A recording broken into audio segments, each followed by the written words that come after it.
Bonjour, vous écoutez Décrassage, le podcast sport de l'Indépendant, temps additionnel 5 minutes maxi.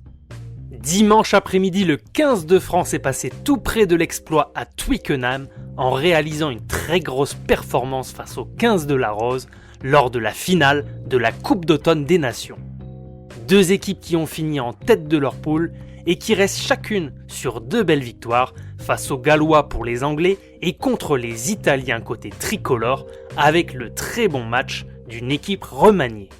Pour ce 107e crunch de l'histoire, c'est lors de la deuxième mi-temps des prolongations que les Anglais ont arraché la victoire par l'intermédiaire d'un Owen Farrell, pas en réussite au tir au but sur l'ensemble du match.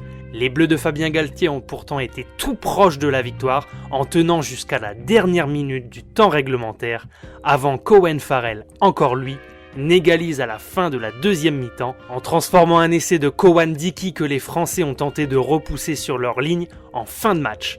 On aurait aimé que cette défense française soit aussi tenace qu'en fin de première mi-temps où ils avaient pu rentrer au vestiaire avec l'avantage en ayant plié mais jamais rompu. Les Bleus sont passés tout près de leur première victoire à Twickenham depuis 15 ans et peuvent tirer de vraies satisfactions lors de ce tournoi en ayant montré le fort potentiel d'un groupe élargi qui incluait sur ce match 3 joueurs qui fêtaient leur première sélection, comme notamment le Lyonnais demi-de-mêlée Baptiste Couillou, capitaine du 15 de France, face au vice-champion du monde. Vendredi 4 décembre 2020, l'USAP a conforté sa place de deuxième de Pro D2 en réalisant à Aimé Giral une véritable démonstration face à Soyo Angoulême dans un match qui, sur le papier, donnait peu de chance à l'avant-dernier du championnat pour cette 12e journée de Pro D2. Sur le terrain, les Catalans l'ont emporté 49-0 en inscrivant la bagatelle de 7 essais, sanctionnant le rythme et l'envie que les Sankéors ont mis sur le terrain. Une partie pleine de spectacles où les Perpignanais l'ont emporté sans forcer face à des Charentais mal en point cette saison 2020-2021.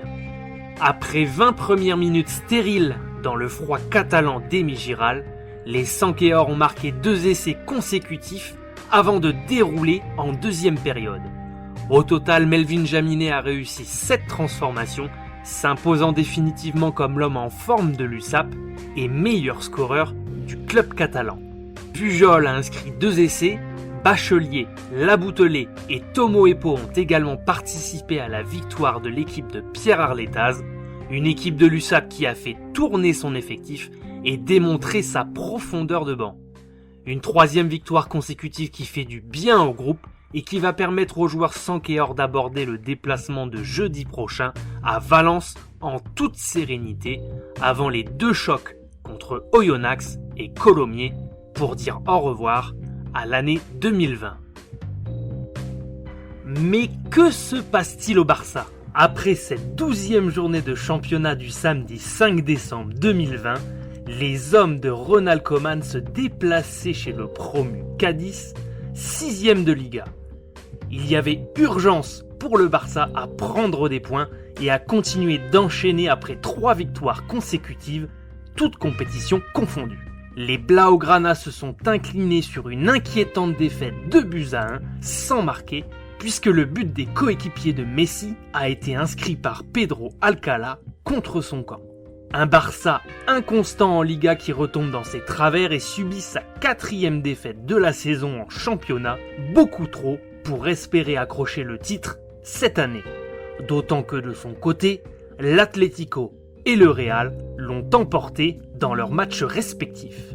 Au stade Ramón de Carranza, les joueurs du Barça ont pourtant une nouvelle fois eu la main mise sur le match avec 82% de possession, mais dominer n'est pas joué. Le Barça a réalisé 4 fois plus de passes que son adversaire, 7 fois plus de passes réussies, mais c'est Cadiz qui s'impose après avoir fait déjà tomber le Real à Bernabéu, un surprenant promu qui joue sa chance à chaque ballon devant un Barça au complet avec Coutinho, Griezmann en 10 et Messi sur le côté en soutien du Danois Braithwaite en pointe, une nouvelle fois aligné par le technicien hollandais.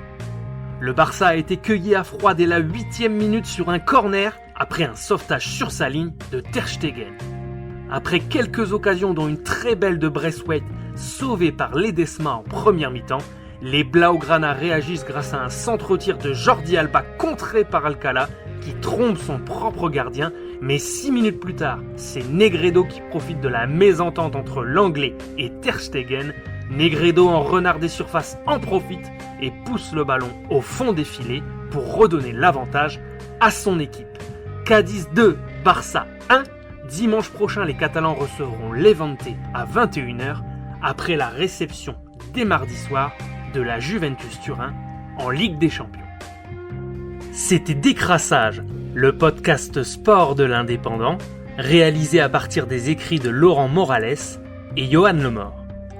Bonne journée à tous.